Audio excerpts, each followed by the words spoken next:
Hi, and welcome back to the channel. Today I'm going to talk about what's known as a Quilt Chart. It's basically a chart that shows the returns of various asset classes on an annual basis going back some period of time. It's called a Quilt Chart because when you look at it, you have these little squares that are different colors and it looks like a quilt. And at first it may look really busy, but when you dig into it, you'll begin to understand how it's all set up and what it's telling you. I maintain my own because there are asset classes that I want to track. There are a lot of different people out there that will put together these charts over a period of time, or you can put them together on your own. I did my own because, like I said, there are specific asset classes and portfolios that I want to track over time, and this helps me. So when you're looking at it, the way you read it is that the years are across the top. And I always do mine after the end of the year when we head into the new year and add a new column for that year, remove the old column, and then I just sort the returns from highest to lowest. And then I also keep a 20-year running average just to see how different asset classes are performing over a 2-decade period. So if we were to pick just a year in the middle here, it's 2013, and you were to look at it, it's basically telling you that the best returning asset class for 2013 was small cap value. That gave you a return of 36.41%. Whereas the worst asset class for 2013 was actually gold, that returned 28.33, a negative 28.33.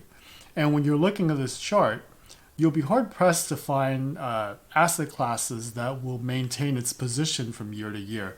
There are a few instances of that, but for the most part, it's pretty rare. What's more often is that one year an asset class would do really well, but then the year after that, it may drop, and sometimes quite a bit.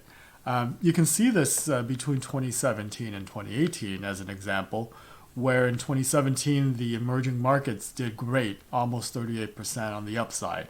But then the following year they were down by 14%. So the point of this is to look at it and say, okay, if we know that asset classes will just give you this random returns year after year, how do you put it together into a portfolio, and what weights do you put it together to give you the best return possible while minimizing your risk? And that's really the goal of looking at a chart like this. Like I said, these asset classes are the one that I'm interested in. But if you go and look at Schwab or Fidelity or whoever, they're going to have more asset classes that are could be a bit broader. Maybe they do like all mid caps, all small caps, not just small cap value. But looking at something like this, you'll see some patterns that emerges. One that I see right away is that gold is all over the place, right? Sometimes it's at the top of the returns chart, sometimes it's at the bottom. And when you look at the 20-year compounded annual growth rate, it's smack dab in the middle there, but it moves around pretty wildly from year to year. And that makes it a pretty decent diversifier because it doesn't really follow anything else, right? The other thing that's pretty volatile is the long-term treasuries. Sometimes it's way at the bottom of the chart, and other times it's in the middle, and sometimes it's at the top. So it's a good mix in there as well. What I do notice as another trend is that over this 20-year period, commodities has just done terrible, right? About the only good year it had was in 2022, which kind of made sense when it led the charts, just because that year we had a lot of inflation. We had some in 21 as well, so you see it up there in 21 as well. But it led the charts in 2022, mainly because commodities are the raw components of production. So when you have high inflation, commodities is going to do well, but generally it doesn't, and that's why over a 20-year period, it's actually at the bottom of the performance stack there. The other thing that may jump out at you, and another question that always comes up for U.S. investor is, should I just stay in the U.S. or should I diversify it outside the U.S.? That's a really tough one. And for a long time, my decision was basically to just stay inside the U.S.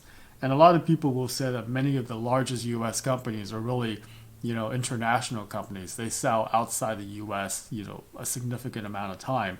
So you're getting some of that diversification. That may be true, but it's still not the same as investing in the developed non-US markets, or even better, emerging markets.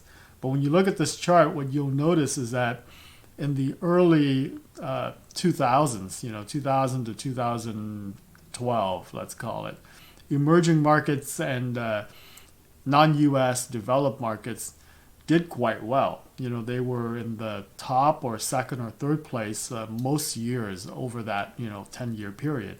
But then as we get into the next decade, you begin to see, especially non-US developed markets begin to fall, and emerging markets took a beating too. Although it did pretty well in 2017, but you do see this separation for the first decade on my chart versus the second decade. So I also plugged in, my portfolio in the light blue that I call Fuchs portfolio. And this is the one that I use for my $1 million portfolio, which is basically 50% large cap growth, 25% in long-term treasury, 15% in gold, and then 10% in REIT. And it does okay, So when you look at the 20-year compound annual growth rate, it's getting almost 9%. So it's giving you equity-like returns. But the benefit of that portfolio that I put together is that the maximum drawdowns are quite low. It has the characteristics more like a 60-40, but it gives you better returns. And that's why I use it. In any case, I hope you find this useful. I encourage you to do your own. It doesn't take very long if you keep it up. You can always start with a chart that someone else has already made and add on to that. And the benefit of doing your own chart is that you can pick the asset classes that makes the most sense to you. In any case, I hope you enjoy the video and learn something new. But as always, thanks for watching, and I'll see you on the next one. Later.